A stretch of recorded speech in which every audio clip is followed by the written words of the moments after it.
Message কি আছে এই সম্পর্কের জন্য আজ?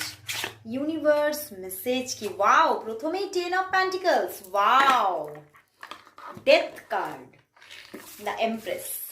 দ্য এমপ্রেস, এই কার্ডগুলো এমন ভালো বোঝা যায় না, কিন্তু আমার দেখতে, সামনে দেখতে না খুব ভালো লাগে। দেখো, 10 of pentacles and the empress. তো এই সম্পর্কে কিন্তু এঞ্জেল বলছে, ইউনিভার্স বলছে যে এই সম্পর্কটা গ্রোথ আসছে, সম্পর্কটার মধ্যে একটা স্যাটিসফিকেশন জায়গা আসছে, স্যাটিসফাই থাকবে তুমি সম্পর্কটা থেকে, এবং একটা গ্রোথ দেখতে পাবে সম্পর্কের মধ্যে। এবং ডেথ কার্ড, একটা পরিবর্তন আসছে।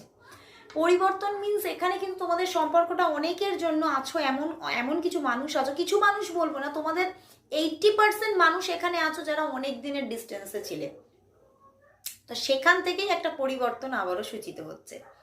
তোমরা খুব কষ্ট পেয়েছো, তোমরা দুজনেই কষ্ট পেয়েছো, এবং এই মানে ইউনিভার্স বলছে এই কষ্টের এবারে একটা এন্ডিং আসছে।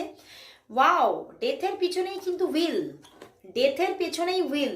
তো একদম পরিবর্তন আসছে, মানে এই যে তোমাদের মধ্যে কষ্টের যে জায়গাটা আছে সেটা পুরো শেষ হতে চলেছে, এবং একটা সুন্দর জীবন তুমি গিফট পাচ্ছ এই সম্পর্ক থেকে। এবং 10 অফ পেন্টিকলস, অনেকের জন্য এই সম্পর্কটা বিবাহিত জীবনে কনভার্ট হবেই হবে, বিবাহ ক্রিয়েট হবে এই সম্পর্ক থেকে।